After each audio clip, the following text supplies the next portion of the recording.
Everyone knows there are 20 managers in the Premier League, yeah? Well, actually, no. Around 3/4 of them are not managers. The terms manager and head coach are often used interchangeably to describe Premier League bosses, but they're actually two different jobs. So let's explain how and why. For years, fans referred to Mikel Arteta as Arsenal's manager, but I'm afraid technically... I don't think so, no. From his first day on the job, he was the Gunners' head coach. Let's pick a random moment in time, February 2025. Only 6 Premier League bosses actually held the official title of manager rather than head coach. Man City's Pep Guardiola, David Moyes of Everton, Ipswich boss Kieran McKenna, Southampton's Ivan Juric, Oliver Glasner at Crystal Palace and Leicester's Ruud van Nistelrooy were the only actual managers of their respective teams. Everyone else? That's right, head coach, including Ruben Amorim at Man United. He took over from Erik ten Hag, a man who had held the title of manager. Might come as a surprise that Amorim's appointment marked the first time ever that Man United had a head coach instead of a manager. But to understand why they made that decision, you also have to get what the difference is between a head coach and a manager. A manager's got a huge range of responsibilities. They're not just in charge of training and player lineups, they're also heavily involved in player sales and transfers. Critical stuff. But a head coach's role is far more focused on team training and performance on the pitch. So whereas Ten Hag was highly involved with decisions around transfers during his tenure, the intention was that Amorim wouldn't be, at least not on the same level. And as the sporting structure at Man United changed under Sir Jim Ratcliffe, people like Sir Dave Brailsford took charge of transfers instead. How all those roles play out in practice may be slightly different at different clubs though.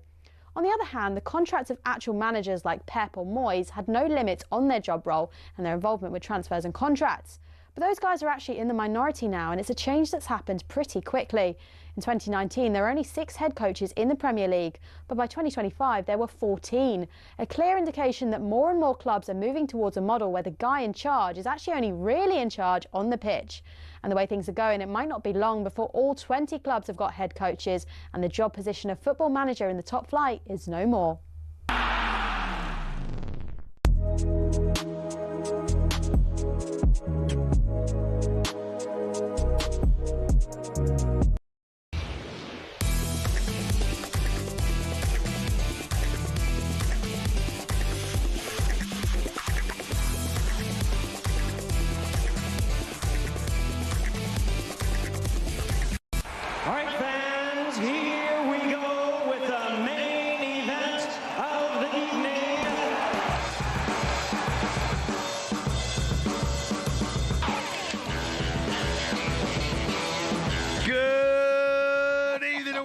welcome to the Sports Bar on talkSPORT. I'm Jamie O'Hara, and him over there, Jason Cundy.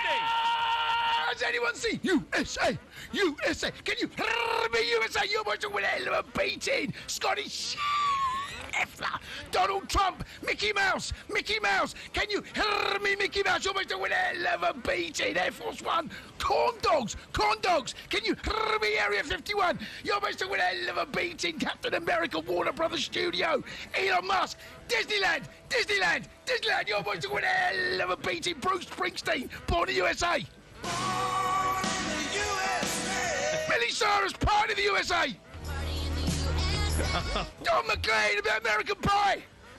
Miley Cyrus, donut. Landon Donovan, Bob Bradley, Dunkin' Donuts, almost a hell of a beat. Bobby Bradley again. Hot Turgo, can you hear me? You're almost a hell of a beating. RuPaul's Drag Race. Much more terrible beer. Barbara Susan, Soccer, can you hear me, Soccer? You're about to win a hell of a beating. Mackie D's, you're about to win a hell of a beating. Honestly.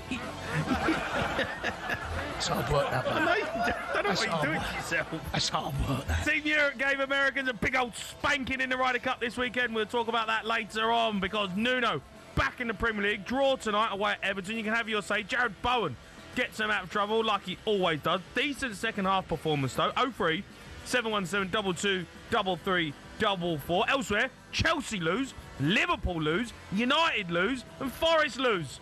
It's just who we are, mate.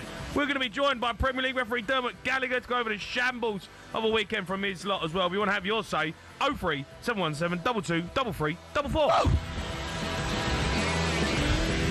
USA!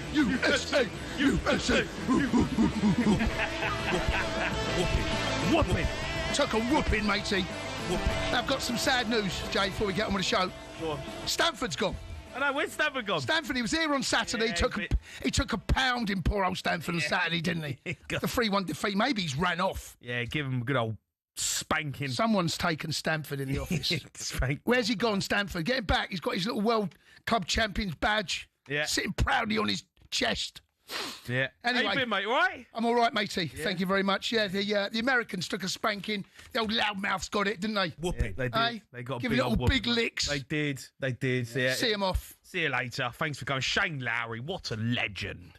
What a legend, the boy. It's unbelievable stuff. But look, football, we've got to talk about West Ham tonight. I thought they played all right second half. Second half. Thought it looked like, strangely, it looked like a bit of a Nuno team, the way they set up in the second half. First half, I thought they were poor, but it took a bit of time. Yeah. And you know, Everton were good without being brilliant.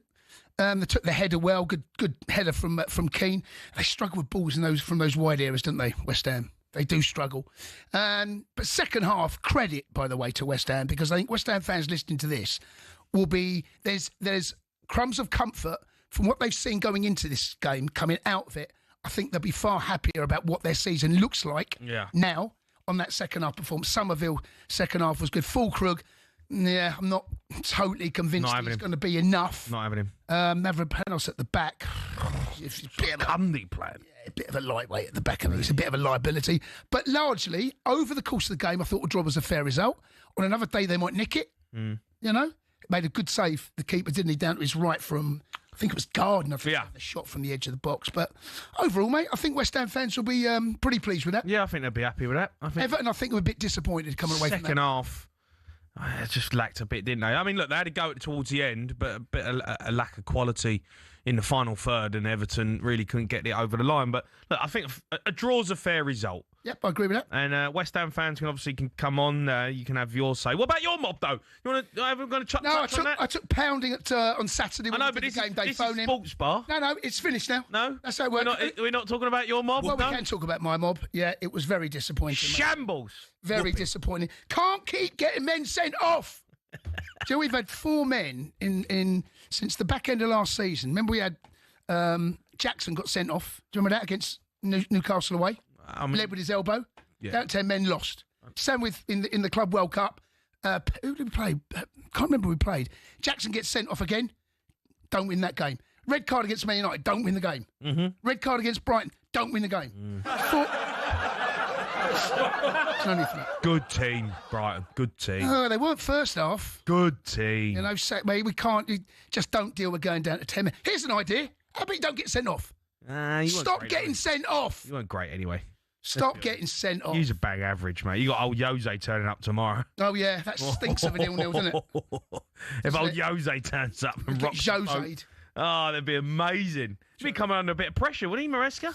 He's lost 2 games. I don't know why there's so much pressure on him at the moment. The fans are really split on him. They have been. But look, 2 games lost. Yeah, it's been back-to-back. It's been, we haven't lost. We don't lose many games with 11 v 11. Stop getting sent off. I know, yeah.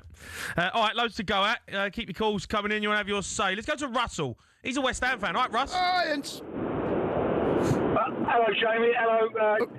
All right, Russ. How are you, Russ? You happy? You all right? Yeah, very good. Listen to the game. My point is, first of all, Ryder Cup. At what stage did you think we were going to lose it? Because I tell you what, on that left-hand side of that ball, those Reds were coming up, and I was very, very worried. Sitting there, starting, I thought we're gonna murder this, and then all of a sudden there was far too many Reds. So well done, Shane Lowry. All I'm saying is, I think Baby Gold and Karen Brady might have stitched themselves up with appointing Nuno. Go on, why? Reason being is they've had Graham Potter. I think there was a lot of people who wanted him to succeed. He was quite weak, didn't have a plan. Lupatogi, absolute clown. Don't know why we took him on board. But you know what? Sack the board. When they're singing that tonight, sack the boards, there is still a lot of anger and there's a lot of toxicity between the board. Now, when you bring in someone like Santos, who's done it, he's got people into Europe, he's a strong manager. If he fails, I think people are going to say, hold on a second, there is something the matter with this mob at the top. And I think they might stitch themselves up by putting Here's a question. Here's a question for you. When you got Graham Potter, did you think it was a good fit? He was probably the best around. The problem with our board is we look around to see who's free, and Potter was sitting there, and Graham Potter was a good fit for me. Like, no one frowned upon Graham Potter. Do you know what I mean? And now you look at and I go, Nuno's come in, and they've sacked Graham Potter, and there has to be a little bit where they go, well, look, we ain't messing about here. We've got a manager there who we think's available, who we think's a good manager in Nuno. We're going to sack Graham Potter. They could have sat in their hands and gone, no, we're going to stick with Graham Potter, and we're paying him all this money, and we said we're going to stick by him. Well, no, they haven't. So I know you want to dig them out, but I think Nuno's a really good appointment. I thought Graham Potter was a good appointment, but they've sacked him and got Nuno. Yeah, don't they deserve a little bit of credit for doing that? Well, I'll tell you what, all the credit that they took away by what they did to him. He sat on the press conference. They got rid of him. The only reason they said he's got Everton and the Arsenal game is because Nuno was sorting out his compensation. That's the only reason why he would have gone after the Palace game. They hung around. They said, right, you've got 2 games left to the international break. So all of this credit that Sullivan's got went right out the window. Apparently there's an email saying that he was threatened to be sacked in May. Now, I don't know how true that is. Who? Potter? Actually, yeah, so there's an email flying around from Sutton.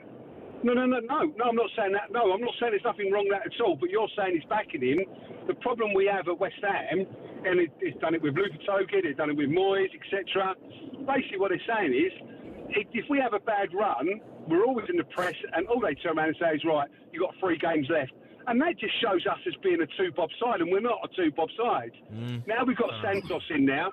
If Santos now is a strong manager, he's a big, strong, he's got teams in Europe, plays good football, and the thing I like about Santos, he's got an identity. Yeah, he plays counter-attacking, but he's got Chris Woods up there, he's got Fulcrum, and I make you right, I don't think Fulcrum's the one. One of those things. Don't think he's too old. He's not mobile enough. Great touches, but he ain't good enough. We're going to have to wait there because Joe Shannon is with West Ham manager Nuno Espirito Santo. Nuno, thanks for talking to us.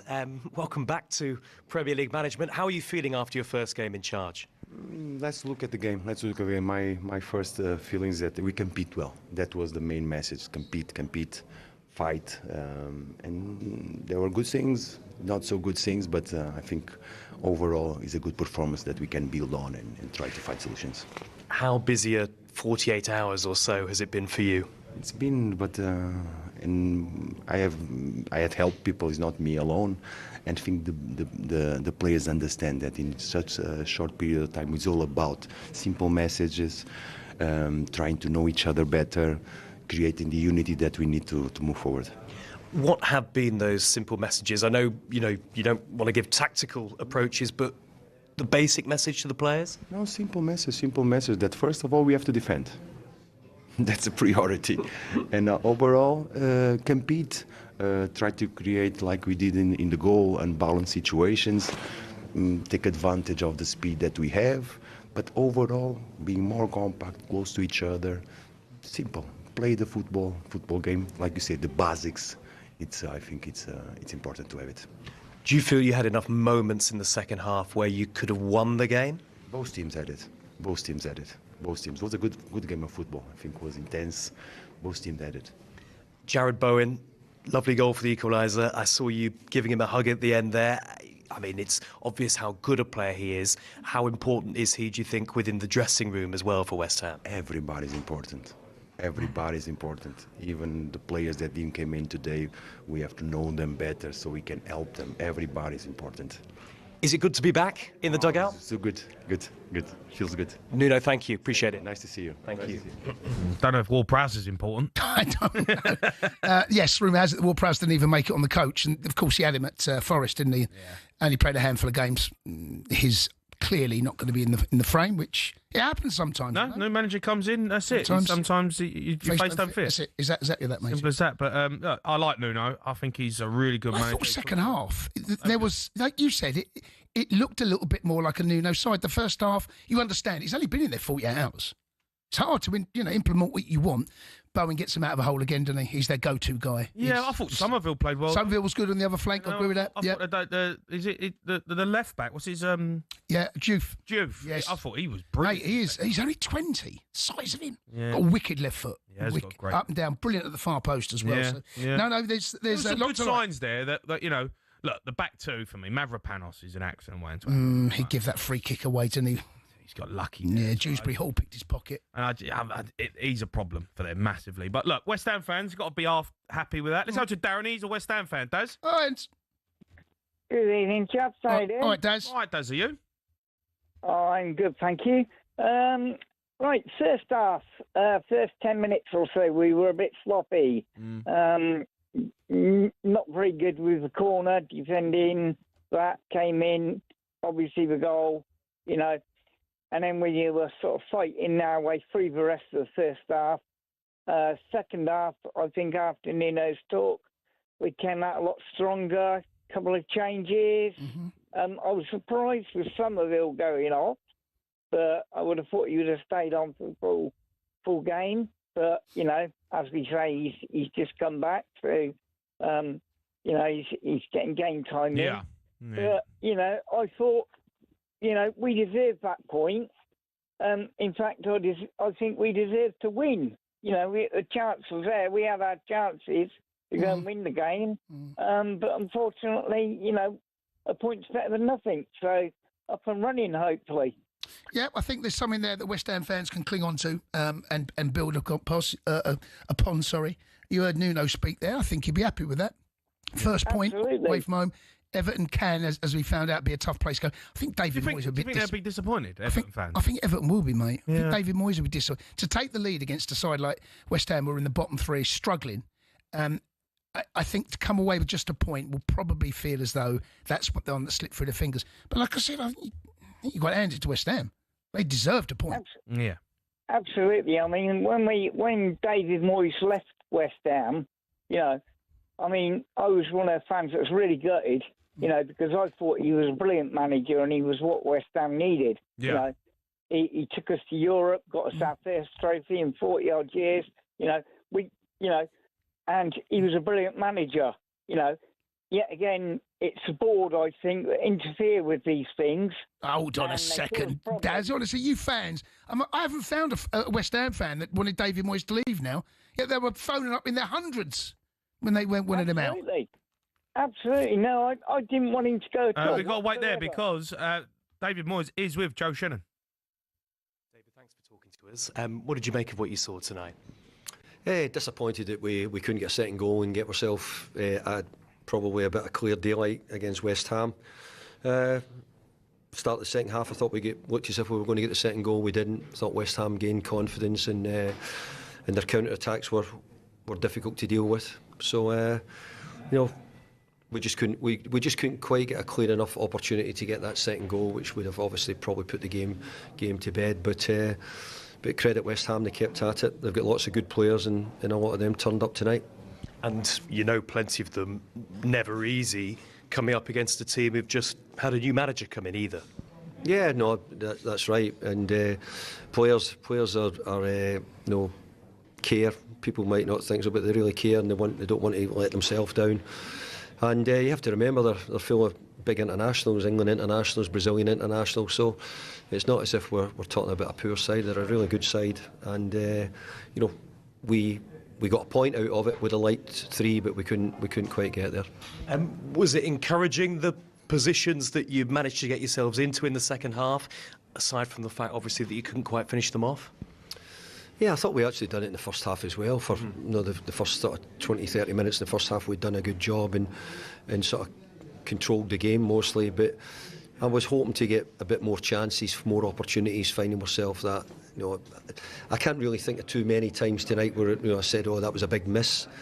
I thought we had some good play, get into some good areas in the second half. Cut the ball back a couple of times, but we couldn't quite get a goal from it. Looking back at the goal, terrific header from Michael Keane, even better ball in from James Garner. Yeah, it was, and we probably needed a wee bit more of that in the game. At times I thought we kept the ball well enough round their box and tried to find ways through, but we couldn't really. We needed something, and that was, it was a great delivery in it came from a corner and it bounced out. Jimmy put it back in, and Michael scored a really good header. But we could have done with making some more chances than we did tonight. Just that little cutting edge, was that the only thing missing second half? I don't know if it was just cutting edge, but I think it was. We've got a lot of creative players, and we need them to create opportunities for the team. We need to find a way of getting chances for them. I don't think it was necessarily down to people missing chances. I don't think we really made enough tonight. So we need to get creating more opportunities and scoring more goals. Appreciate your time. Thank you. Thank you. David, that axis down the left hand. Yeah, David Moyes there speaking after the game. Let's go to Liam. He's an Everton fan. All right, Liam? All right, Liam. How are we, lads? You all right? All right, mate. All right, Liam. Look, you was at the game. You've heard your manager speak. What did you make of it? There's part of me I agree with Moyes, but there's a lot of the time in the game where we didn't go full throttle against them. I think at the time, I don't think Grealish really had the best of games. There's many times where he could have. He loves cutting inside and then playing either it was Dewsbury or Mikalenko. He missed that a few times today. I think again, I'm sitting in the car with my half fella, and we're probably two Evertonians which are from the 1,000 that are just getting fed up with Beto. Unfortunately, the lad last season he did everything when Moyes came in. He'd battle, he'd do everything that us Evertonians wants. He wanted to run his socks off. But recently, again, especially this season, he's fighting more with the defenders rather than fighting for the chance. Again, fair play to West Ham. They got the goals, the deflection goes in. But again, for us, the game really should have been done. I think they had 3 shots on target, and again, for us, we weren't clinical. Again, we look back to the Aston Villa game. We weren't good for the first half an hour at Anfield, turned up after that, and then the Wolves game, it just sums us up. I think I called up previously in the summer before, just after the Brighton game, and said that we needed at least another striker in, because we've got Beto, who will be hit and miss, and then we've got the young lad Barry, who's only 21, 22. It's just at the moment it's frustrating. It's another game where we should have really took 3 points at home. Yeah, in the end, the draw was a fair result. I mean, that's pretty fair. I take his point about Beto. You need more up front. Yeah, of course. You need more up front. Both do, actually. Fulkrug and Beto, the pair of them. There wasn't a lot to build on, was there? He's got attributes, Beto. You know, he's strong, powerful, quick. You know, but his hold-up play's not great. His it needs to stick. Yeah, his link-up play. You know, and it's just then, and when he gets in front of goal, he's got to put it away. Yeah. There's things to like about him, but yeah, he needs to give more to his team because I think the three behind him in Ndiaye, Grealish, and Dewsbury Hall, I thought was really good tonight. Dewsbury Hall had a really good first half. That's a good three attacking players. Yes, it is. But I thought they dealt with Grealish pretty well, actually. I know the previous caller, Liam, said that Grealish said when it's quite a game. I thought they dealt with him quite well. Yeah, they doubled up on him. But the good thing about Grealish, and people don't notice this because they think, oh, he's not going past 3 or 4 players or whatever.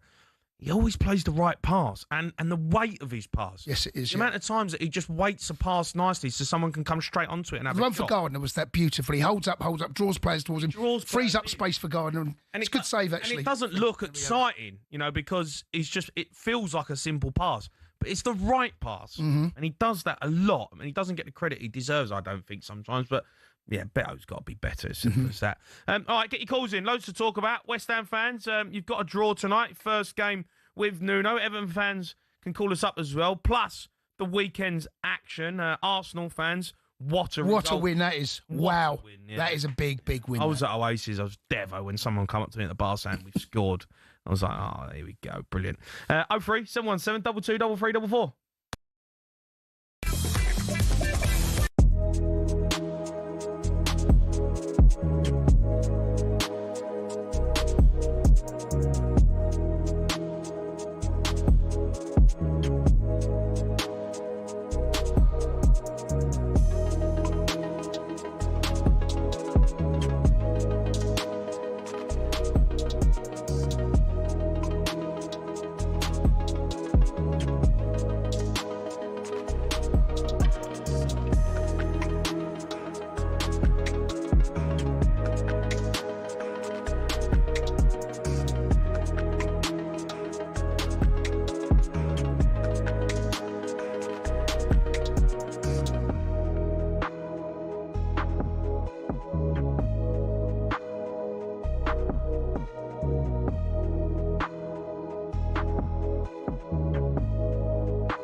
You are listening to the Sports Bar on talkSPORT. Me, Jamie O'Hara and Jason Cundy. Want to hear from Chelsea fans? You lost yet again. Want to hear from Newcastle fans as well. I was just watching the highlights. Nick Pope at the end. He's got to be better. It's nowhere near good enough. Arsenal fans, though, will phone in later on. 03717 22 3344. But first, West Ham. They fought from behind to get a point away at Everton. Thanks to Jared Bowen goal. Here's how all the action sounded here on talkSPORT. Chaos this season. Look no further than West Ham, you have to say. Nuno's mission to get them out of trouble starts right here. But beware an Everton team who are already enjoying life in their new home. It's a cracker. Everton go back out wide to Garner with a reverse ball. Michael Keane is there to head it in. Everton 1, West Ham United 0. Heads it away, only as far as Bowen into the area. Oh, Jared Bowen at his very best. Everton 1, West Ham 1. West Ham alive and kicking. A difficult assignment for Nuno in his first match at the helm, but West Ham will go back to the capital with a point well earned. Everton 1, West Ham 1.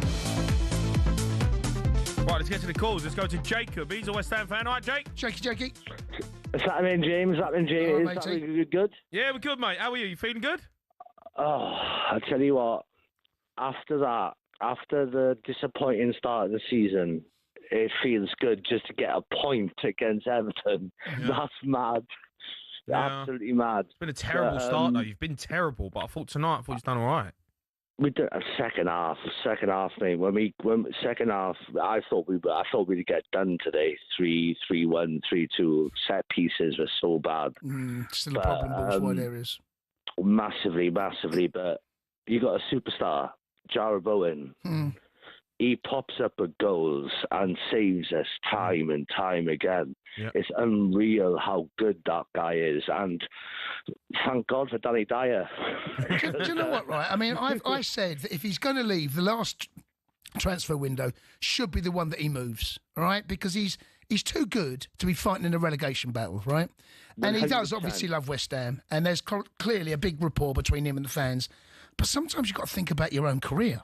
You know, you look at Declan Rice. He did amazing for our club. He was brilliant for us. He had Mark Noble, who was brilliant, teaching him how to play and what to do. And he's gone to Arsenal and done brilliant things. And Bowen, I'm sorry, he is a Champions League player. Yeah, and how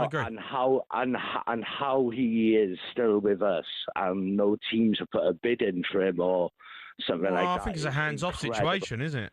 Do you know what I mean? I think West Ham. Well, he's got 5 years on his contract, I'm led to believe, and I just don't think that he'd be able to get him out of the football club. Well, if they get relegated, he's gone. Well, of course, but West Ham ain't going down. No, well, right, Cundy, would you have him over Neto? No, I wouldn't over Neto. No. No? No, I mean, in terms of goal scoring, he's a better finisher than Neto, definitely. But I think Neto's one of the best wide players in the country. I agree, but I'm sorry, but if you put any wide player in the top four, he's on that stage. He's on that planet. He can do that. He pops up. Well, no Bowen, no chance for me. Yeah, no. I agree. No, yeah, I mean, he's the best player. Look, there are other players that I thought would play well tonight. I thought Dewsbury Hall had a really good game. I thought, the Dewey, is it the left back? Somerville looked sharp. Somerville was sharp. He's got a left foot. Somerville's rapid, but we cannot defend set pieces. No, you can't defend from crosses. It's a recycled ball, though. That's the thing. Do you know what I mean? You had to reset. Keane's got himself a yard of space. It's bad. It's bad how bad we are at set pieces. Listen, Nuno's now, right? He's going to have, until the weekend, he has got a good run, 5-6 days now, to run at the next game, get yourselves defensively organised. Then there's the international break, all right? So I don't know how many players are going to be left at West Ham, but he has to work between now and then. Yeah, maybe you're right. yeah. All right, but, I'm really happy. I'm really happy. Yeah, you're happy. I'm happy. I'm happy with the point. But Nuno, I'm happy that he's in. But cheers, guys, for taking my call. First time call. Cheers, Jakey. Let's go to Tony. He's Everton fan. Tone. Right, Tone. Hello, gentlemen. Long time no speak to you guys. All right, bud. Bless you. No, mate. I want to give credit to West Ham. the second half, I thought they would have pinched it, mate, really. Now, my disappointment is that we need a right winger, somebody that can run the line quick and fast. We haven't got anybody to suit that role. Sorry? Yeah, they brought him on for the last 15 minutes. Yeah. Didn't I? You know. Jai, though, he's had a good start of the season. I think Look, Jai is something else. In Jai, the guy's amazing, honestly. Grealish, yes, he played well, but he was marked well as well. He was restricted in some of his movements. West Ham defended really well, mate. But where I'm at is, right, why cannot we look at our under-21s? We signed a young guy. Arsenal didn't want him. And he's only 21, but he's got quality pace. I can't remember his name for the life of me now. Do you know what I mean? But helps. Must be really good. Go on, give us his name. Come on, see if you can remember it. Oh, mate. What's it begin with? Oh, God, now, mate. Honestly, it's oh, hang on. Go on. You got it. Oh, no, go on. Is it gone? Is it something like Damari or something like that, mate? Damari Gray.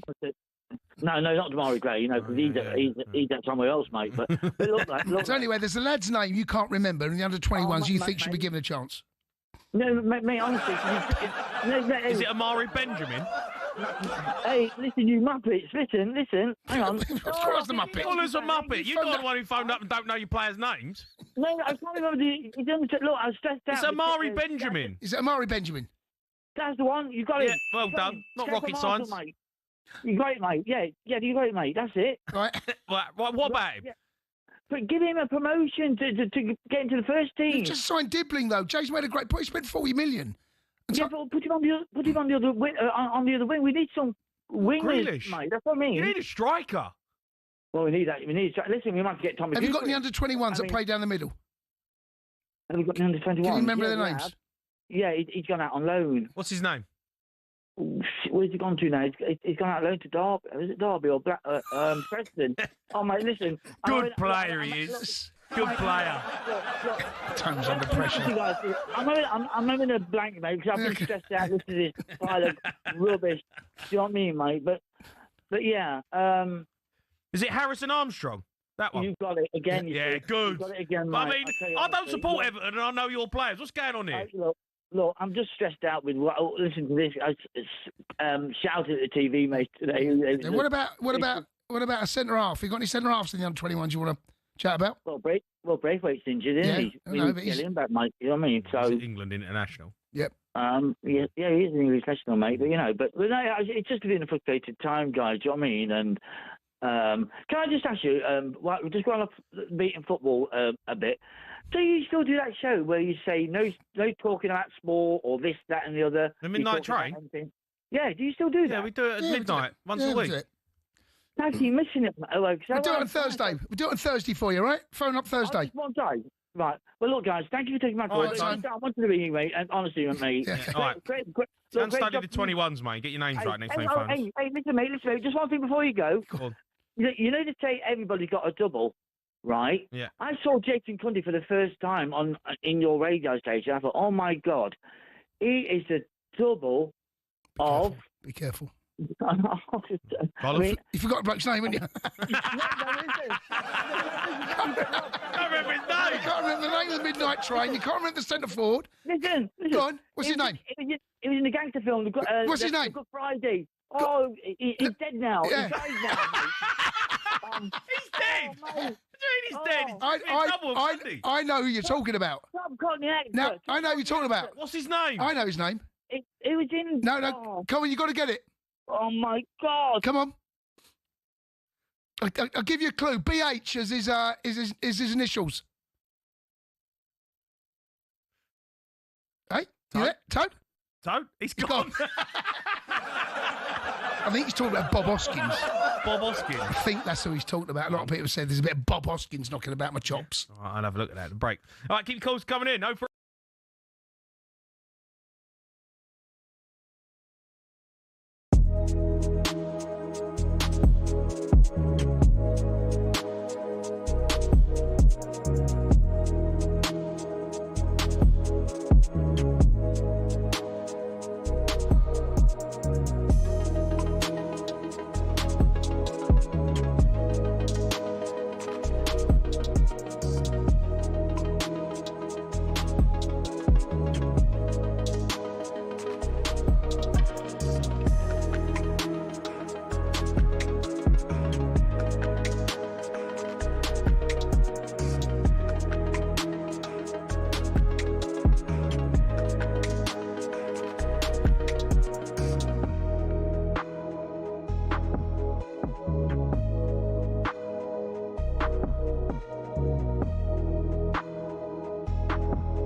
Mate, that's not acceptable, mate. I don't know what you're on about, mate. Mate, that's not acceptable. You can't do that in here, mate. I don't know what you're on about. Mate, it's an airtight room. Talk sport. Me, Jamie O'Hara, and Jason How many eggs did you eat this morning? What are you talking about? Mate. Trying to do a show here. Well, mate, you've just dumped everywhere. No, I didn't. Can't be doing that in here, mate. Your belly buster, mate. What'd you have? What was in the belly buster? Oh, it's a good one this morning. I was hungover. Haaaaas last night. So what did you have in it, mate? The beans? Beans and egg? Mushrooms, eggs, hash brown, bacon. Right, what's a belly buster? Halloumi. Okay, I don't mind a bit. 4 toast. What? 4? You did? No, it can't be 4 slices. No, 4 cut-up bits. 2 slices. Mate, that is rotten. Your There's guts. nothing better, though, is there, after night out? Mate, when I've got to sit through it... Don't do any more of them, mate. That's not. I don't know what you're on about. That's not fair. Yeah, honestly, you've got some cheek trying to out me on here when you literally You just dumped your guts in the air break. Non-stop having to deal with you 24/7. Mate, the speed in which it travelled from your backside. Is the belly buster one of the best things ever, though? I can't eat big breakfast anymore, mate. Would struggle in the morning to eat. I can't. I'm not a massive. Well, that's a lie. That's about to sound. What did you have for lunch? What did I have? You just told me. Oh yeah, I had a Wagyu burger.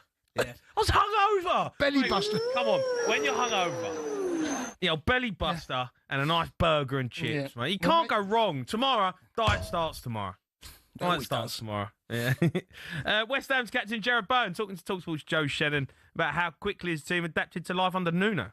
We wanted to come here and win the game, which might sound crazy from where we've been, but I've got full belief in this group. It's been a turbulent 48 hours for everyone involved, but things happen in football. There's always change, in whether it be teammates or managers, and I think we've been in the game long enough to be professional about it. And the job at hand is to get us out of the situation that we're in, and I think everyone managed that really well. And tonight I thought we put in a decent performance where another day we could have probably won the game, but like I said, we'll take a point coming here, which is a difficult place to come. And what have been your impressions of the new manager, and what's been his message? I know he's not had long to get to know you, but what's it been like? No, it's been difficult for full-on messages because it's only been 2 days. Saturday we found out, and then it was late Saturday, and before you know it, you travel Sunday to come to the game today. So, but again, I think that speaks a lot about the group. The manager is demanding of what he wanted, and there wasn't loads and loads of change because he understands it's only 2 days before a game. It's been a lot for the players, so just kind of kept it simple and basic in a way. And I thought we put it to plan tonight really well. Jared Bowen there speaking after the game. Let's go to Henry. He's a West Ham fan. All right, Henry? H? Yes, guys, you all right? I'm all right. You good? Yeah, so I've lost my voice a bit from shouting too much at the game. Was you there? Did you go to the game? Yeah, I was at the game. What did you make of it? Second half was good? Yeah, second half was good. I think I was impressed with Juve on the left, of course. Yeah. But overall, just like the feeling of the club just feels like it just shifted straight away. Like from Graham Potter, it was just really not that nice. And then it's gone straight from like literally after the game we were all shouting at the team like let's go, let's build on this. Yeah. Shouting Nuno's name as well. So, you're already singing his name? You're already singing Nuno's name already? Yeah, no, did you not hear it on Sky? No, go on, give us what's the song? You've got a new song for him? No, we just go, Nuno, Nuno, Nuno. Go on, keep going. Nuno. You go on, keep going. I want to see if I can get a feel for the song. Then what happens? That's it. Nuno. We'll find something. Yeah, you need to come up with it. It's a tough one, though, isn't it? Nuno Espirito Santo, come up with the song with that in it. No, but he's got... I'll graph that. But you've got a lot to choose from in his name, haven't you? Do you know what I mean? Well, yeah, but what are you going to... You've got to stick... We've got Nuno Espirito Santo. Listen, you've got to ready... Look, for me, Graham Potter wasn't a bad appointment, but it turned into a disaster. I couldn't believe how bad you were. Straight away, I believe, with him, you stay in the Premier League. And I think that was a real possibility. When you look at Sunderland, at what they're doing, Leeds, look all right. There is a team I think potentially could go down, and West Ham was one of them with Graham Potter. With Nuno, I just don't think that's going to be the case. No, I think I mean, look, there's still how many games left of the season? Oh, you got. I mean, got anything can loads happen. left. I'm thinking European push. Calm down, Nuno. Henry. Calm down. Well, I mean, look, it's I'm joking. yeah. I mean, yeah, you've got 4 points. You're still second bottom though. Yeah, that's all right. We can build on that. It's first game. Do you know what? Right. So Jay and I were talking about this Saturday. What are the odds on Nuno getting his first win as West Ham manager before Big Ange gets one at Forest? What are the odds on that? It's unbelievable, that, Well, I right? think, Well, Nuno's will be lower odds now, I'm sure. If Nuno gets a win before Big Ange, I mean, I'd like to know when that's ever happened. A manager gets the sack, new manager comes in, and the manager got the sack, joins someone else, and gets a win before the manager they've hired. Yeah. Unbelievable. There's a good chance that happens. That's Ange Postecoglou for you. Yeah, I know. He doesn't really... You know what? I want to hear doesn't from deliver Nottingham at Forest all. fans because I don't think we got the chance to speak to them because the game was late on Saturday. Like Nottingham Forest fans, Jason, they've got to be. Well, they've got Midtjylland, right? They've got seriously got to be. They've got a game, so Big Ange might get over the line first because he's got European. It doesn't count, no. No, Europe don't count. It's got to be a Premier League. It's Europa League, though, mate. No, it don't count. They don't count. Counted last season. Don't count because West Ham are not in it. All right, so we just do league only. Yeah, league only. League only. I reckon Nuno gets. Mind you, they've got Arsenal away, West Ham. Is it Saturday or Sunday? It's Arsenal away. I know it's that this coming weekend, mate. Yeah. All right, let's go to John, who's Everton fan. John? What, Johnny? Hi, lads. You all right? All right, Listen, it's quite simple. David Moyes has done a good job for us. At the end of the season, he needs to go upstairs. We need a manager that's going to look at play. What's going on here? Listen, if he's not watching the game and he can't see that Garner Gay's legs have gone after 60 minutes, Tyler Diblin's come on the pitch. And that's what we should have had for at least half an hour. That's what I'm on about. It's all right getting players on loan and everything, but if you sign, we've got 2 strikers up front. Seriously, you know, everyone said, oh, Jamie Vardy, Everton don't want to be getting a player like Jamie Vardy. It's not building for the future. The future's now. We want to progress now. We haven't got any. If we had someone who can put the ball in the net, quite simple, Jason. You can laugh and joke about it, but you know what I mean? We dominated the first half. We should be 2 or 3 goals up and the game's over, put to bed. But we haven't got any. Jack gets the ball and he's got no one to pass to. You can't blame David Moyes for not putting the ball in the back in there, can you? Well, you can blame him for the strikers that we've signed or not signed. I'm sure. I'm sure he tried to get a striker. Sorry, am I going? Sorry, you're not happy with David Moyes? Sorry, is this a thing? Is this a thing amongst Everton fans? Yeah, it's a there's thing, a lot is of it? people not happy with him. Yeah, there's a lot of people not happy with him. We're grateful for what he's done for the club. Yeah. Don't get me. I'm not saying he's got to go tomorrow. It's nothing radical like that. But I'm saying at the end of the season, we need to start putting we're putting money on the table. That's all well and good for players. But at the end of the day, you need to have a good manager as well. He's a top manager. He's not the worst manager, but he's not the best. Let's have it right. What do you mean? What I mean? What do you mean by? Okay, who do you want then? Who are you after? Who would I? If you give me a choice. Yeah, a realistic one. Flavour of the month at the moment is Oliver Glasner, isn't it? Are you having a laugh? Why would Oliver Glasner leave Crystal Palace and join Everton? Crystal Palace? Have you seen Everton? Do you know? They're FA Cup holders. Playing European football. That's all they've ever won. One trophy. They have 20,000 fans. That's it. No one's heard of Crystal Palace outside England. Let's be realistic. Come on, my friend. Hey, are you? Yeah, I know, but come on, mate. You got to be joking me. You think Glasner? Listen, he's doing an unbelievable job. He's going to leave and go to Everton. Yes, of course he has. What are you talking about? Give him 8 million reasons to come to Everton. Put some money on the table. 8 million. It's no good. Listen, you're after Glasner. I remember when we had Carlo Ancelotti, everyone was laughing about that, but he came to Everton. You've got to make it attractive. Look at the stadium. Look at the support.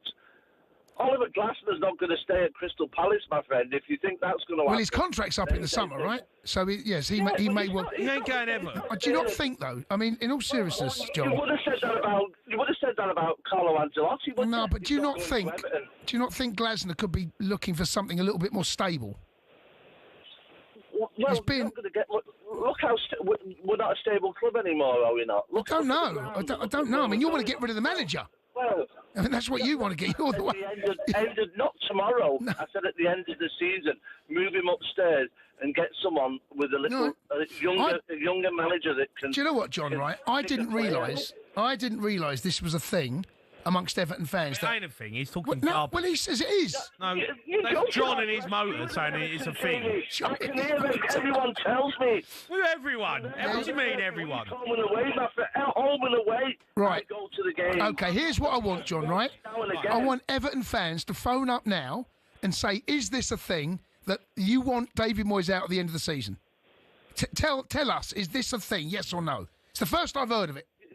And then when you get the answer, you can phone me back, Jamie, and say, "Well, there you go." Well, I need more than just your mate phoning up who sat next to you in the car on the way back. Yeah, we need a good 10 calls, Everton fans. If you're listening to this now, 03717 223344. Is it a thing? Moyes out at the end of the season. First I've heard of it. Well, you'll say. I said John in his mouth. He was right. John's stuck in his traffic. We'll see, John. John, thanks for your call. Keep your calls coming in. You're listening to the Sports Bar on talkSPORT with talkSPORT Bet. Download the new talkSPORT Bet app today. 18 plus. We're going Red Dog.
let's be honest. We've all found ourselves raging at a referee's decision at some stage. This feel familiar? That is an absolutely shocking decision. They've got a case in that it was a bad decision. It's such a poor decision. Yeah, I think he's just made a bad decision in that instance. But what does it take to get to the very top of football refereeing? Every referee starts with their county FA. It's a simple training course and you can take it as soon as you hit your 14th birthday. Once you've done that, you have to go through at least 11 hours of face-to-face training. You'll then graduate as a Level 7 official, which means you can take charge of county-level games. But hold your horses, there's still a long way to go to get to the Premier League. Your next step is to spend a year each at Levels 6, 5 and 4. This covers the top of the amateur game. Only at Level 3 do you start doing Northern Counties or Isthmian League level games, for example. If you've done this all quickly, you can reach Level 2 and ref your first National League match after, I don't know, 6 years? After getting enough experience at that level, you can apply to be a referee in the EFL. There's an interview, people watching you do games, and then, if the EFL are happy, you'll be granted a Level 1 licence to ref in games in League 2 and above. Now, they don't just say on you go to the Premier League, you have to work your way up through the divisions.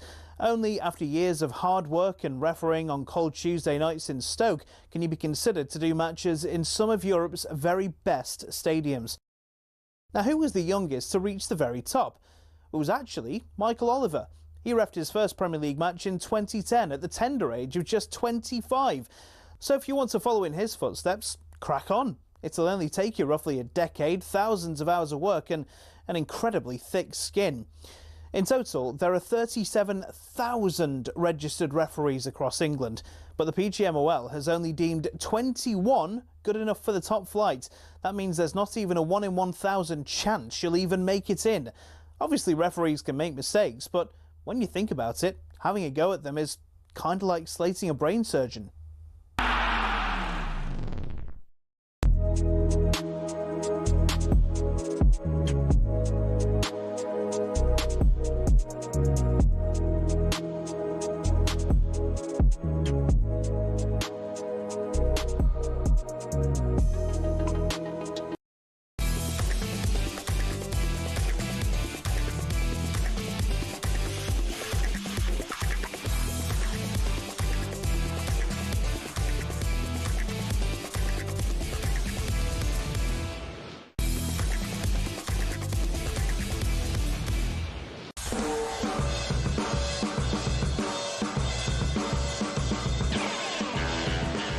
Yeah, good evening. You are listening to the Sports Bar on talkSPORT. Me, Jamie O'Hara and Jason Cundy. You're going to be joined by former Premier League referee Dermot Gallagher to go over a shambles the weekend they had.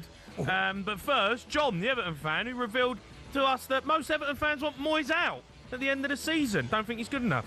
So we put it out there to you, Everton fans. Is this the truth? 03717 223344. I can tell you there's a lot of people that have phoned in. Okay. Let's go to Daniel. He's an Everton fan. Let's see what's going on. All right, Dan. All right, Danny boy. Yeah, lads, you all right? All right, Danny boy. All right, Dan. Look, I don't know if you heard the call with John, the Everton fan. I'm hoping you did. He said that most Everton fans, when he goes home and away, he says Moyes out. Yeah, I think John's had a tough Monday in work, Jones. If you wear Moyes in, much better than when we had Benitez and Dyche in charge. So definitely Moyes in for the time being, but. You pass on a message to John. If he wants to give up a season ticket and give it to me, I'll be more than happy to take it off him. All right, well, there's one. There's one, okay. Let's go to John. He's an Everton fan. John boy. Yep, here. Yeah. Is it a thing? Is it if David Moyes out at the end of the season? Is it a thing? Not a thing at all. Not a thing at all. That guy's trying absolute bobbins. Not one Everton fan around me wants David Moyes out. Not one. No. I mean, the last time we had some stability was with David Moyes, so why would we, after just getting him back, want to get rid of him? Makes no sense. Yeah, talking absolute garbage. All right, that's two. All right, John, let's go to Nate. He's an Everton fan. Nate? All right, Nate. What's happening, boys? How are you, Nate? Is this a thing? Nah, not at all. Don't know what that guy's talking about. Honestly, what? But he said that all around him and the people he knows, home and away, are saying at the end of the season. This call is no longer being recorded. No, Nate's gone. Nate's gone. Okay. Let's go to. What's that? Is it Denham? Denham. Denham? Yeah. Hello, mate. How are you? What's he all about, moseying around? What's he done wrong? Well, I've done it with. Do you know the thing that Everton did wrong was let him go to Man United. Well, you know. Well, look, this John guy, this John is saying that it's a thing. Look, Everton were top 8 when he was there.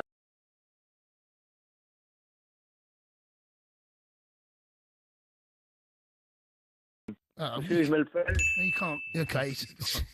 Honestly, Everton fan. You can't be dropping. Well, let's talk. Talking of the ultimate Everton fan, Tony Bellew's phoned us up. Right, Tone? All right, Tone.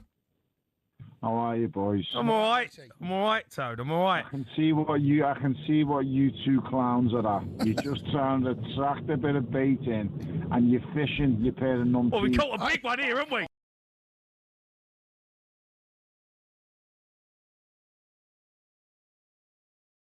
And David Moyes out. I don't know what he's on, but it's something mighty strong, and he needs help. He needs Jesus. So he come out and he said it's a thing at Everton. End of the season, they want Moyes out. Lad, we've got me and my 3 boys in the car. We're 4 season ticket holders, and let me just tell you, mate, not a chance. No one wants to Gaffer out.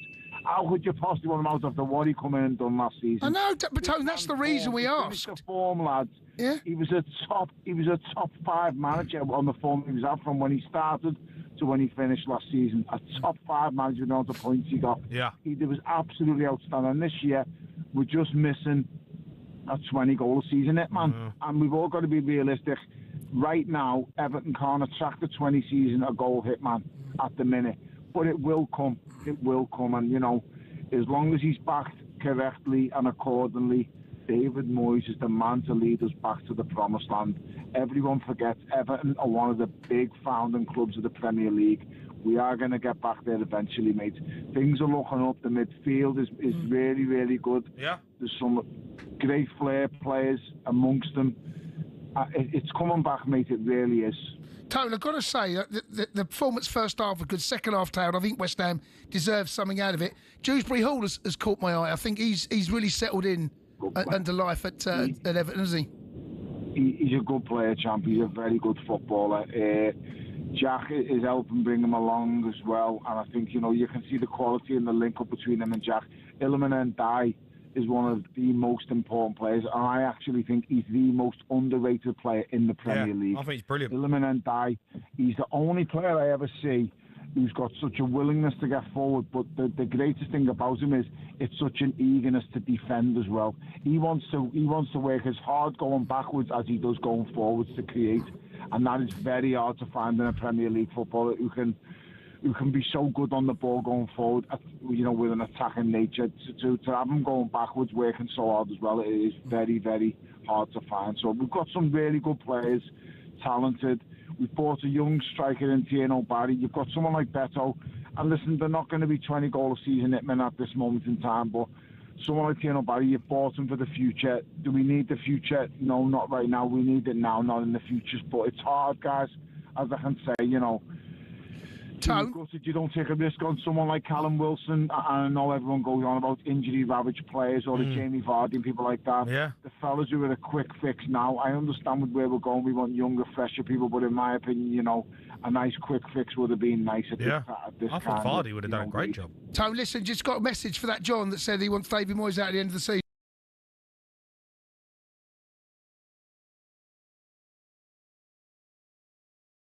There's not a single person in Bramley Moor that wants the same thing, and we sit amongst the fans. We're normal fans ourselves, and no one wants that. He's just been a breath of fresh air since he came home.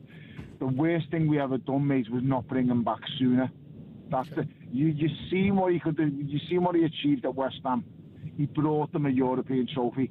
Now, all due respect to West Ham, I've got a lot of friends at West Ham and a few good lads as well, and they're a big club, West Ham. They're not as big as Everton Football Club. Everton Football Club are up there, mate. The West Ham have 9, league titles to the name. Do they have 5 FA Cups? Do they have, we've had the European trophy in the Cup Winners' Cup. So we're a huge club. He could have done, all as I've seen when he won that was, I thought he could have done that for Everton. Had he been brought back at the right time. But, would you swap him for Glasner, Tone? Young people in charge. Tone? Sorry, mate. Would you swap him for Glasner? I wouldn't swap him for anyone, mate. I wouldn't swap. He's the perfect man for the job. gets the club, understands us, knows us. I'm telling you guys, what he done at West Ham, he can more than do at Everton. You just need time, and you've got to back the manager. This revolving door with managers has got to stop, mate. Getting him home was the best move they've done in a long time, and it was an absolute disgrace that the former management of the club never brought him back. It was an absolute disgrace and travesty. He should have come back way, way, way before he finally did. But the jokes who were in the hierarchy at the time didn't allow it, and that's what it all came down to, mate. It was clowns who were at the hierarchy at the club who didn't bring him back, and it's wrong. But now he's back, and we just need time, and he just needs backing. You seen what he done the first time round, guys. Now, before I hear Coppites phoning up saying he won nothing, listen, mate, the squad he found was an absolute shambles, and what he'd done with that squad over years and over time, with the players he brought through, it was fantastic, and I genuinely believe he is the man to bring success back to Everton Football Club, and so does everyone else in that stadium, besides that copite who just phoned up. Well, so look, we put it out there. We went fishing. We caught the biggest. We caught the biggest one. You phoned us up. Don't worry, lad, because it'll come back on your little legs. Don't you worry, Cundy, you just keep quiet, lad. I hear any more screams of where's Tony Bellew and everything. Absolutely had it. Don't worry, Tony. It's coming one day, Tony. You know it. Yeah. Tony, top man, mate. See you later. Cheers, boys, have a lovely day. Cheers, mate. Right. Tony Bellew, what a legend. He is. Where is John? I wonder what John's thinking now. Yeah, I wonder what John is thinking. John's stuck in traffic because thinking... I've got a break, and I've got there's probably another 8 Everton fans in. All it says in front of me is Moyes in. So that John... Should we get John back? I reckon we should phone John. Let's get John back. We're going to phone him in a break, see if he answers. 03 717 22 3344. We've got Dermot Gallagher coming up next as well.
You are listening to the Sports Bar on talkSPORT. Me, Jamie O'Hara, and Jason Cundy. We're going to head over to the States to discuss the Ryder Cup win for Europe. We're going to try and get John, the Everton fan, back on. But before we do that, it's time for this.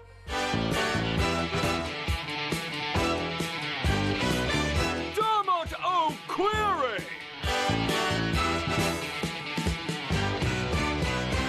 Evening, Derm. Here he is. Evening, Jason. Here he Jamie. is. Shambles, you lot. Useless.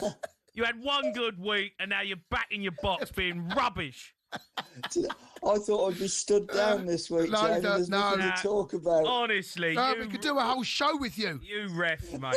You ref. Absolutely hopeless, you lot. What's going on, though? You had one good week. We praised you last week, and then bang, you're back being garbage. You did, and I've let you down, haven't I? Oh, honestly, mate. Where do I start? I mean, look, I'm gonna start with a Chelsea game. Right, I've got to start with it because an absolute joke. Simon Hooper had one of the worst games I've seen from a ref in a long time. He missed the red card. He didn't give a foul. It was a blatant red. And then he gets kicked in the head. Minter gets kicked in the head in the box. They go to VAR and they don't give a penalty. It's unbelievable. Oh, dear. I have to say, I watched all the games at the weekend. I watched everything and I just watched it unfold. But I watched that game in its entirety, and it is a red card. There's no doubt about that. Chalobah, he's got to take him down. He takes one for the team, so to speak, doesn't he? VAR picked it up. Luckily that's what it's there for. The Gusto one, I just think when I was a ref, I looked for clues, Jamie. When you see a player put his foot that high up, the warning bells go. You're looking at, but Gusto gives himself up. Yeah. He actually puts his hands up and says, and the problem is, he didn't know he was coming, did he? No. Minte comes from behind him, so he goes for the ball, but he completely misses the ball because Minte heads it, and he catches him. He didn't mean to do it, but he's done it. And I'm sorry. All right, the ref he doesn't give it, but VAR looked at that and didn't give it. They looked at it for a long time, and I listened to what they say because I can hear the VAR. What'd I can't hear the referee. They said there's no conclusive evidence that he caught him. But as I say, I thought the clue was there with Gusto himself. I've done the comms for Chelsea TV, Derm, and I'm looking at the replays, and it's a pen. It's a pen. I think Gusto's a clue, Jace, isn't he? Well, I mean, there's so many clues. There's not just the one. There's lots of lots of clues there. Also, by the way, I saw this at the weekend. Hooper didn't have a great game, right? But Chelsea, I can't remember. I think Chelsea took a free kick of offside in the wrong half. Yeah, but don't forget you can have that now because if a player starts. He was free. He was in offside position in the other half. Oh right. And he took a free kick in there. He picked the ball up. Yeah, he picked the ball up and he took it. Anyway, let's talk about some other incidents. We've got to go to the game yesterday. A brilliant game actually at St James's Park. There's a couple Fantastic. there. Yeah. The non-penalty. Pope comes out. Gyökeres goes around him. There's no doubt about it that Pope does get some of the ball. There's no doubt about that. Yeah. But here's my question to you, and I've had this conversation with you many times. I don't think that's one that VAR should get involved in because I know he does touch the ball, but I still think there's enough there for the on-field decision to stay. It's not a howler. It's not because he does get a touch. I don't think he gets enough of a touch. I think you need to have more contact, Dermot. And I personally think that's probably you've got to go with on-field decision at that time. Yeah, it's interesting, Jace, because my gut reaction was penalty. And I see the replay and then they pointed out he's got a touch on the ball and I think, okay, does that preclude a foul? And then you look at the goalkeeper and we always talk about this goalkeeper touches the ball and it's always deemed that he's got the ball, so you're not going to penalise. It's an interesting call because I listened to Gary Neville on the commentary this morning. Yes. And the minute it happens, it just shows you what a tough call it was. He goes, that's a Stonewall penalty. He sees a replay and the words he used was, I'm torn now. Yeah. And you think, blimey, what chance have we got? But do you think VAR should get involved with that one? Is that what VAR has been brought in for? I mean, I don't think there's a right or wrong answer here because he does get a minute touch of the ball. But And that's the dilemma, isn't it? That if the VAR sees that and thinks, well, he's played the ball, he's going to give a penalty incorrectly. Are you going to allow him to? You're caught between the devil and the deep blue sea on that decision, I think. What about the other one, the handball, Gabriel? Elanga, I think he crosses it. Gabriel's sliding, but his arm is not in a natural position. It is up. It's high.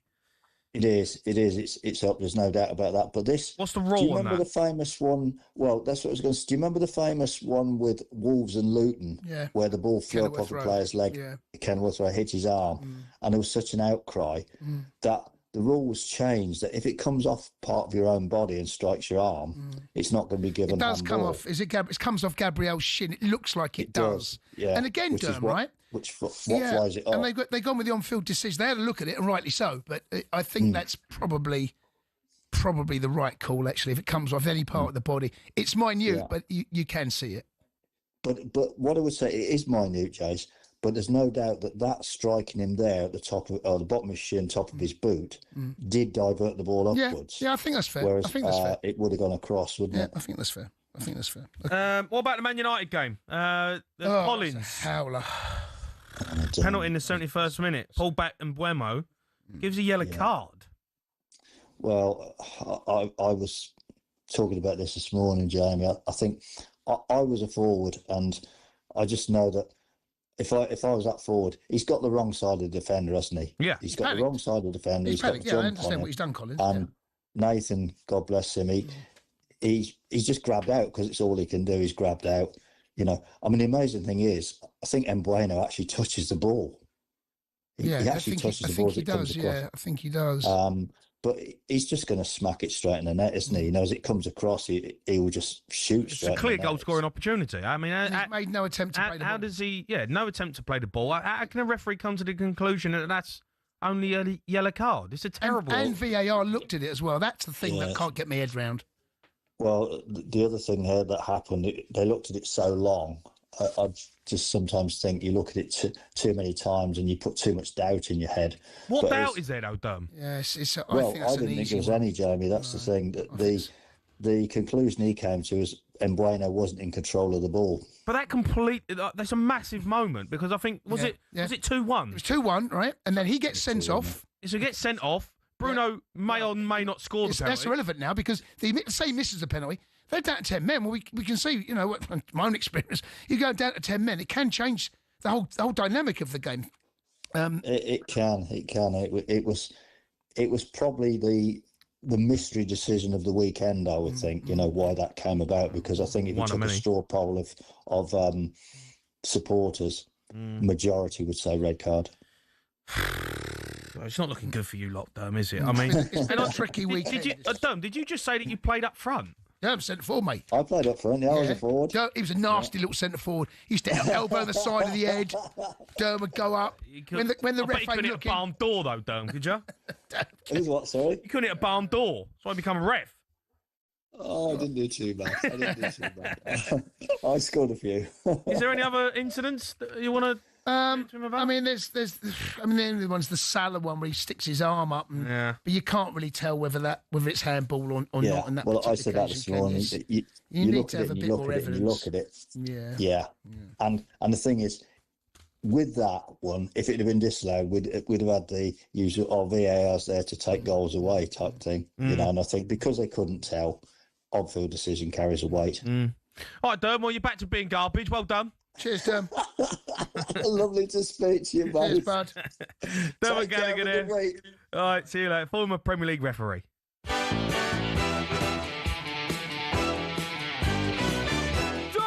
O'Query.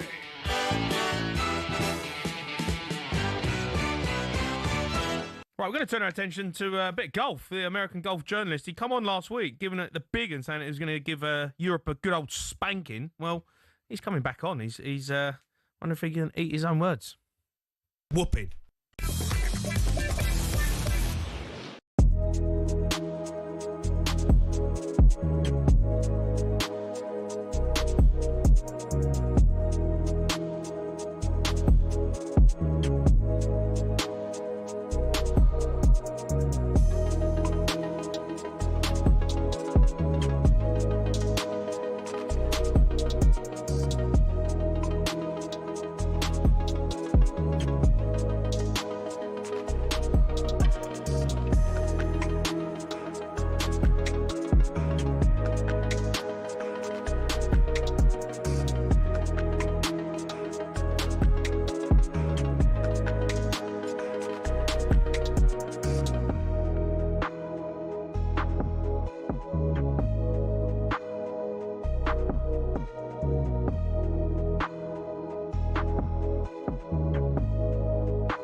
listening to the Sports Bar on talkSPORT. Me, Jamie O'Hara, Jason Cundy. We're going to run you through tomorrow's back pages. We're going to be joined by John, the Everton fan. He's calling out Tony Bellew. No, he's not. He is. Apparently, he's phoned up. Phone back.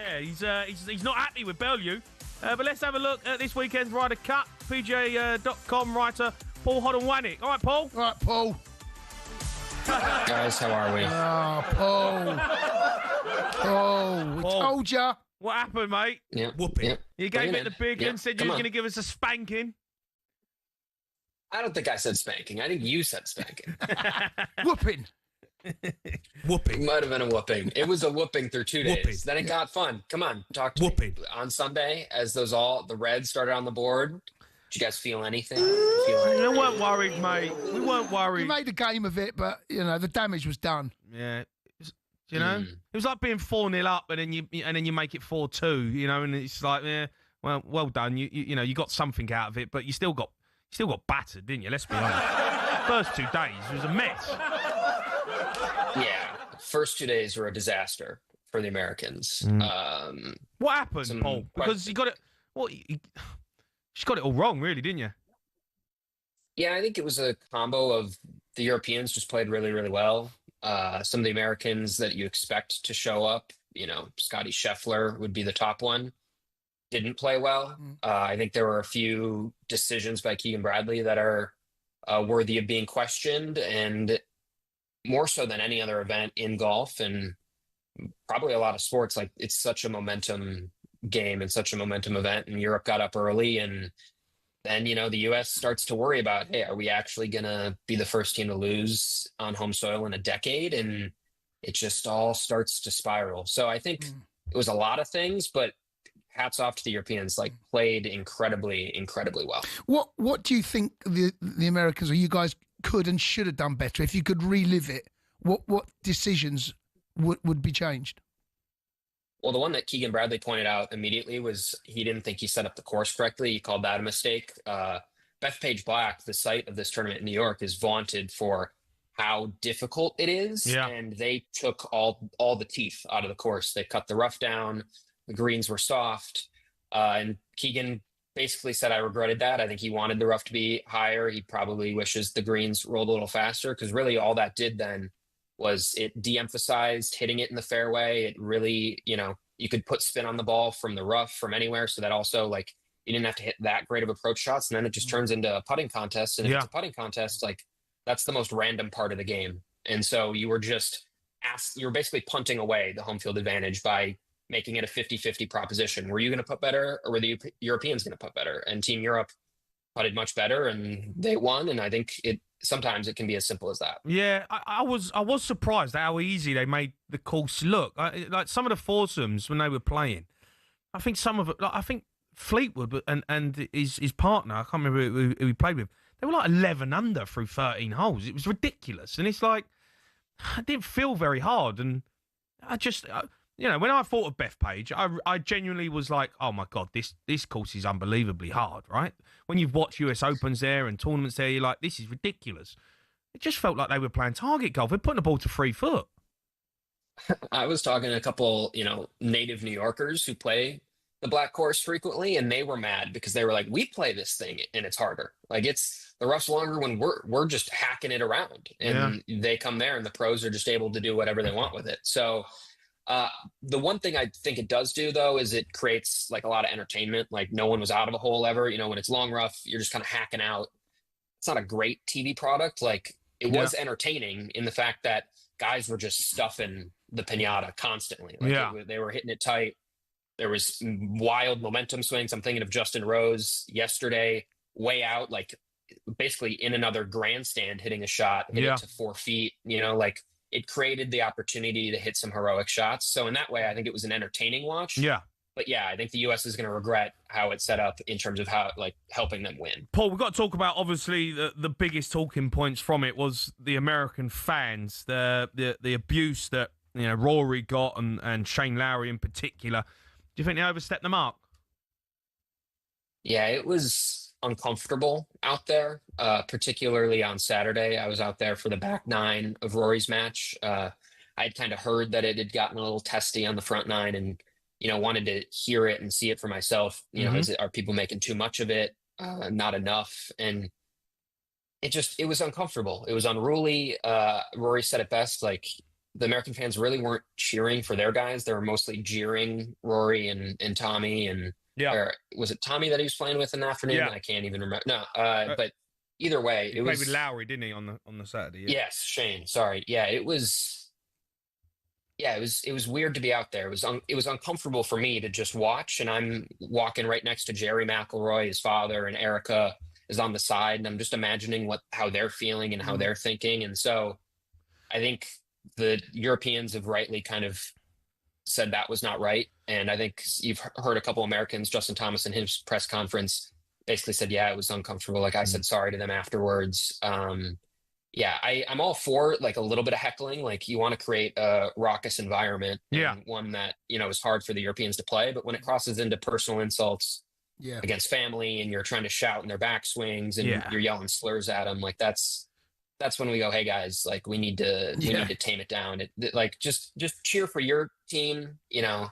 You can yell and laugh at Rory if he makes a bad shot, but let's stick to what's happening on the golf course. What I can't understand is how these people who are shouting and heckling at players that are unbelievably good at their jobs, and if you give them a leg up to play even better than they already are, stick it down your throat. They will stick it down. When it ever has booing someone ever worked over any sport that I've ever watched, when a top player like these boys are, if you give them stick, they're gonna shove it down your throat. And that's exactly what it never works. I've seen it so many times. Beckham, Ronaldo, Michael Jordan, any sport I've ever watched, give them stick and they will shove it down your throat. These are the best of the best. If anything, you don't want to say nothing and make him feel like, what's going on here? No one's even talking or saying nothing. The moment you do what they did, I knew that Europe were just going to absolutely give them a smashing, because Rory was absolutely right, Paul. He was like, cheer for your own team. Like, do you know what I mean? You give me stick, I'm gonna put it to 2 foot. Yeah, and I'm going to bungle the Luke Donald quote, but he said, like, all of that is just energy, and between feet, like taking that energy in and responding, there's like different people like compartmentalize it and motivate themselves with it differently. And maybe there were guys on the European team that if you were dishing it out as hard as you were dishing it to Rory, it wouldn't have worked. But I think you poked the wrong bear. Like, I think it was the 16th hole on Saturday morning. Some guys are shouting at him. He steps off, tells him to F off, and then just sticks it to like 3 feet. Yeah. That was happening more often than him dumping it in the bunker because something that some guy said got to him. Like it only fired him up. These things are friendly competition. Like, he's friends with a ton of the guys on the U.S. team.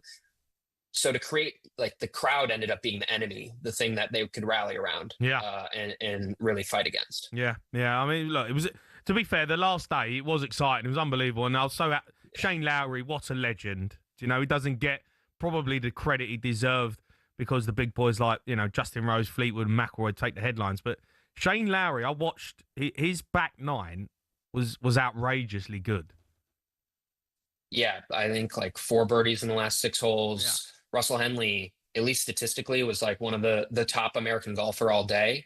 Shane just played that much better. And I felt for Russell because he missed a short putt on 17, missed a short putt on 18, left them both short. You're wondering, like, how the heck are you doing that? But Shane put pressure on him, and just cool for Shane Lowry because he's an emotional guy. He wears his heart on his sleeve. You know how much these things mean to him.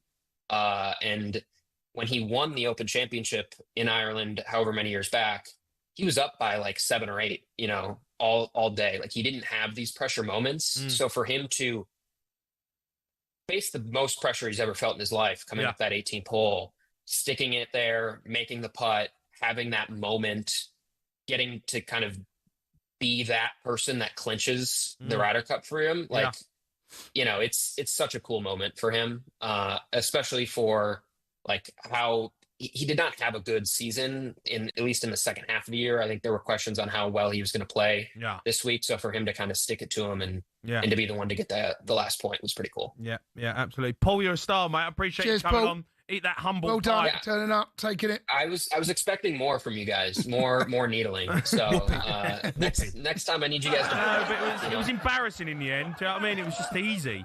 You know, pulled your pants down. Maybe you get a whooping at Beth Page. The whooping at Bethpage. That's how it'll be coined. Yeah. Paul, see you later. Top man, mate. Appreciate it. All right. Thanks, guys. Paul Hodderwanick there, writing for the PJ.com. Now, John, the Everton fan, who started a debate earlier on that made Tony Bellew phone up, and a lot of other Everton fans. He's phoned us back. Right, John? Right, John, boy. Listen, right, let me just quantify one thing what I said. I said at the end of the season. Now, next point I'd like to make. All these people that phoned up, no one's having my season ticket because it's probably the first time that guy's gone and watched Everton. Tony Bellew probably left 15 minutes before the end, and he didn't hear the booing at the end of the game, what there was today. It wasn't Wolves last Tuesday night in the Carabao Cup. I can tell you that for nothing, because there was 3,500 fans saying it was disgraceful what David Moyes did play that team. So when I'm talking because I'm there. I'm with the fans. Real fans that go home and away. John, Tony Bellew called you a cop-out, mate. Bellew was saying you're a Liverpool fan. No, he's not. Mate. He's not. He's clearly not. He's an Everton fan. He's on our screen. Well, we know Tony's jumped on the Everton bandwagon when they're doing well. That's all. You know what I mean? He hasn't always been. He hasn't been there in the trenches like I've been there. He's definitely been in the trenches. It's all right. I'm talking when we were away to like Norwich on a Tuesday night. I've driven to Norwich on a Tuesday night. Tony Bellew's not going to drive to Norwich on a Tuesday night, is he? Doesn't make him less of a fan. Exactly. John. And that's what I'm saying. No, I'm not saying that he's a bad fan. He's a cracking lad.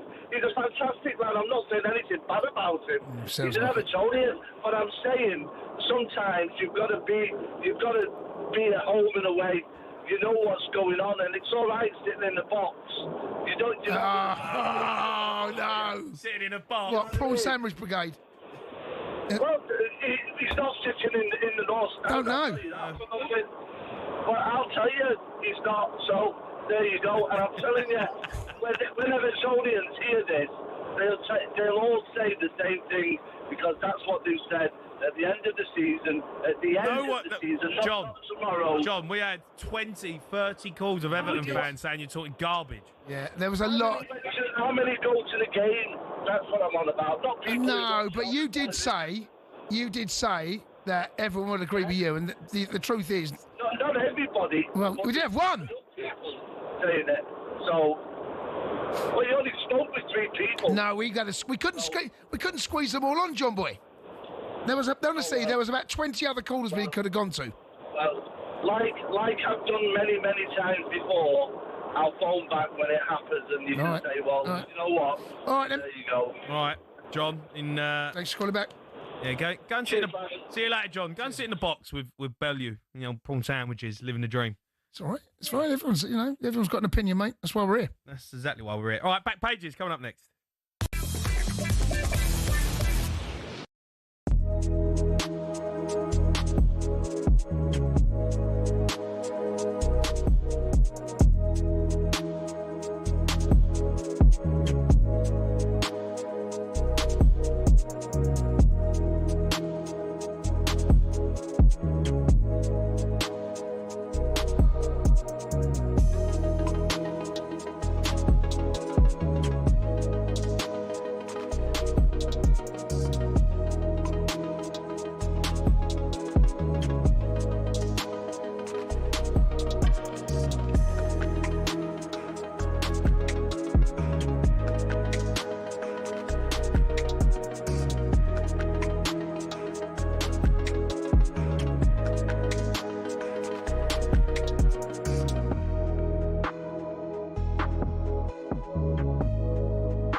Yes, myself, Jamie O'Hara and Jason Cundy, giving you the sports bar. We're going to hear from Benfica manager Jose Mourinho ahead of his return to the Bridge tomorrow. But now it's time for this.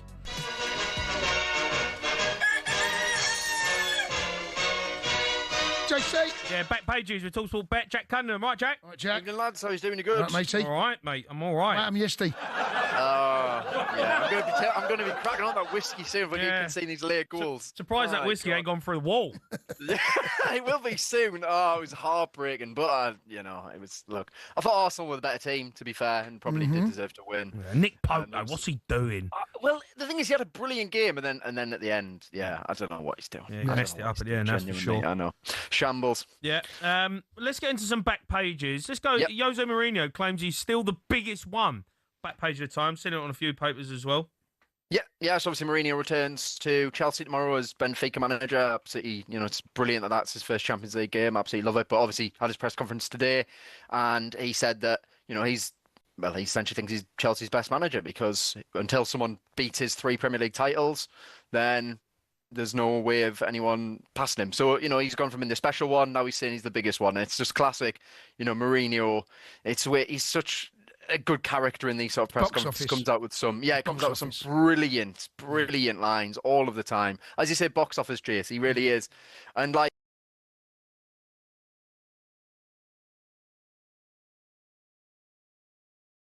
did actually have a few things to say about Chelsea. Yeah. And he you know what Jose's like. He shoots from the hip, and I thought he let himself down. Some of the things he said about the fans and the club.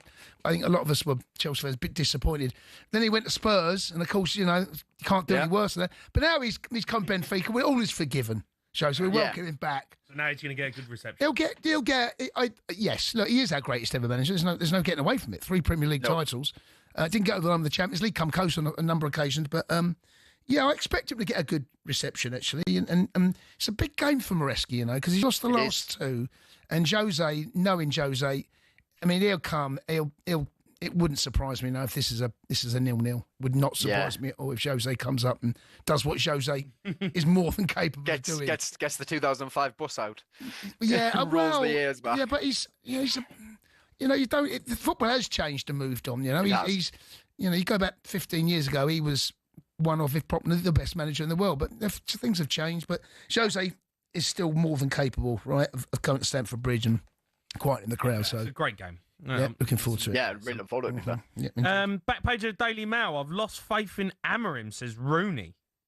Yeah, pretty damning from Rooney. So speaking on the BBC's podcast, he's basically saying, he thinks basically it's all over for Amorim now after that defeat to Brentford at the weekend. So still haven't got back-to-back Premier League wins. Obviously, after they beat Chelsea, they go to Brentford. They probably feel like that's their chance to get the back-to-back wins. And, Brentford totally deserve to win. I mean, Manchester United were okay for spells. Obviously, Bruno Fernandes misses the penalty. And then from there, they offered nothing after that. I mean, the first half, they couldn't defend a set piece at all. And it's been a key thing throughout Amorim's time since he's been there. They play 3 centre-backs every game, yet they concede from crosses and set pieces all of the time. I mean, he put Maguire in there to try and obviously deal with Igor Thiago. He just didn't get near him at all.